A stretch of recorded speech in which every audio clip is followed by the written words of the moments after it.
Morning YouTube. I'm going to show you guys what I'm working on today. This here's the wife's car. It's a 1975 Pontiac Firebird Espirit. And been sitting inside for the last 28 years. And it was at a body shop. They started working on it. The body shop went under. Car sat. And somehow through time it got into the possession of the cart she got it from, and he had it for 7 years. So it was in the body shop for 20. The other guy had it for 7, and he just decided that he didn't want to finish it, so she got it. And anyhow, we're working on the endura bumper here, and you guys can see how it's got all these little cracks in it. You got to sand it down. You got to take the factory paint off of it and primer and get it down to the rubber. You can see all these wee little cracks here. This comes from expansion and contraction. And right here looks like somebody took an orbital sander or something to it and dug into the rubber a little bit there, so I got to patch that. 3M makes some stuff that you do that with. It's flexible. You know, it gets hard, but it's flexible. And it's made for fixing rubber or plastic, components. So that's what we're going to use on it. So I figured I'd take y'all for a little drive on what we're doing here and my build of this car, and we'll see what happens. But this is a 1973 Firebird front clip on this 75 car.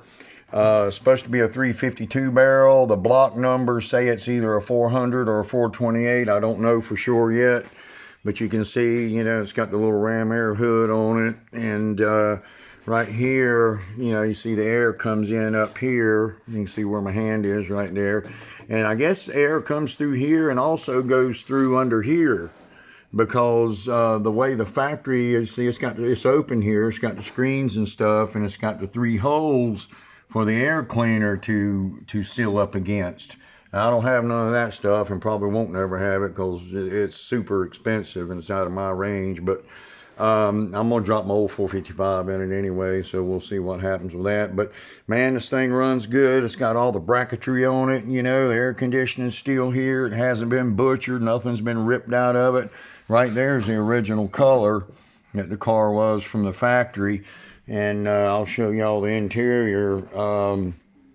And you can see the body looks pretty good, actually. Like I say, the body shop was working on it, and something happened, and the body shop went out of business, and the car just languished for years. But the dash, no cracks in the dash. The dash looks fantastic. The odometer reads 43,000 miles. So, and I tend to believe that just based on the way the interior and the body, for that matter, look. The seats are just super soft. I mean, they're like brand new. They need cleaned up, but I'm going to need one of these. That one there, that thing there's got a little crack in it. But the carpet, man, look at the carpet. It needs cleaned up, but it looks brand new, man. I'm telling you, look at that. I don't think the car's been hurt. It sat for so many years. And then there's the back seat back there. I don't know if you guys can see that. Let me see. There's the back seat. It looks just as good. I took part of the back seat out looking for the build sheet, and I haven't found it yet. But the transmission was leaking when I got the car, and it was way over full of transmission fluid. So I drained it, put a new filter and the correct amount of fluid in it, and it hasn't leaked the drip since. Still got the rally wheels. That one's missing the center cap. Tires, I don't know, you must have put new tires on it, because these tires look brand new, man, and they're not weather cracked or anything. You can see the tires, they look good, and they're 15-inch tires, so that's a good thing. It's got the spoiler on the back, but anyway, we're working on it. I got some spare parts over here. I got all the headlight pieces right here that go with it. I'm gonna have to clean them up and sand them down and paint them. These things right here, these headlight benzels, are super expensive. They're like $94 a piece for new ones. So I think I'm going to sand these down and black them out, and I'm black out the front grille. Right here's the grills for it right here. And they're all intact and look okay. You can see that one's still got the Pontiac 350 emblem on it, which that'll be changed to a 455 if I can find one. So anyhow, this is the wife's car, and she wanted me to start working on it, so I'm starting to work on it. And I'm going to take you guys along with me on this thing. I'm going to do the body work on it and paint it myself, and we're going to see what happens. But I just want to make a short video and show y'all. I've checked the front end on it. You know, the frame looks good. I think they put a new radiator support in here. I don't know if they did or not, but it sure does look good under there. And the condenser looks pretty good. You know, I don't think the air conditioning actually works right now, but everything is there and it can be fixed.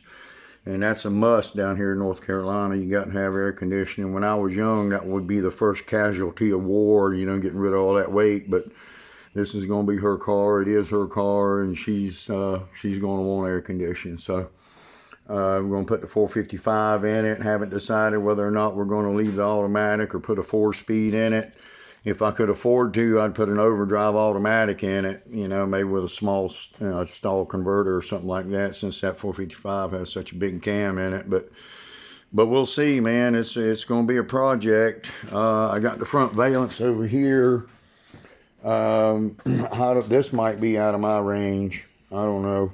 I mean, I can sand it down and everything, but looks like somebody took a hammer and beat a dent out right here. And I mean, I guess I can try to fix it. I'm going to try to fix it, but whether or not it ends up perfect or not, I kind of doubt it. The only thing I'm missing is the turn signal assemblies. And something about the 73s were different than 70, 71, and 72s, and they're hard to find, so I may end up putting some 72s in it or something, whatever I can get my hands on. I have the original front bumper over here, and I saw one on eBay last night. Man, they're asking almost $500 for this. This is the original front bumper right here. And here's the turn signals on this one. I don't know if I can remove these and maybe improvise and make them work on this car or not, but we'll see. I don't know. I haven't looked to see how much reproductions are, but I got to do this on a strict budget. So, but anyhow, yeah, 3M makes some stuff that you use for this right here. You got to sand it down. I don't know if you guys can see. I'm gonna try to show you.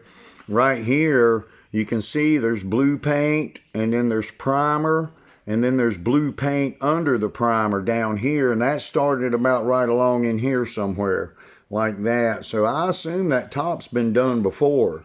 That's what it looks like to me. And but you can see right here, like I said, man, that there's the original blue paint, there's the primer, and then there's more blue paint under the primer.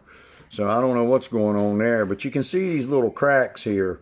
And that is in the paint on this part. So because you can see up here where I got it sanded down, there's some real light cracks right there. And so I'm gonna spread that stuff over this and sand it down.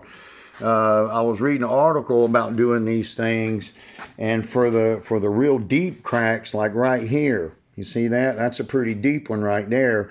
The guy said to take a Dremel tool and Dremel that out right there, you know, about maybe 1/8 of an inch deep or so, and then spread the 3M stuff over it in real thin layers and build it back up.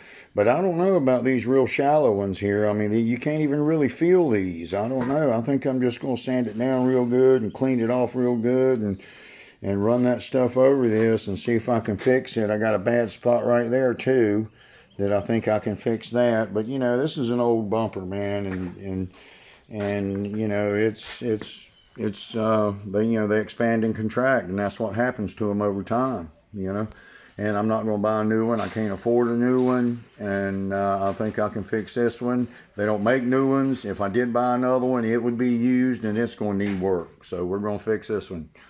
Anyhow, I just want to show you what we was working on, and I'll make a couple of short videos of when I start putting this thing together and we start spreading that stuff and priming it and everything, and show y'all guys what happens in this here car, you know. All right, man. Have a good day.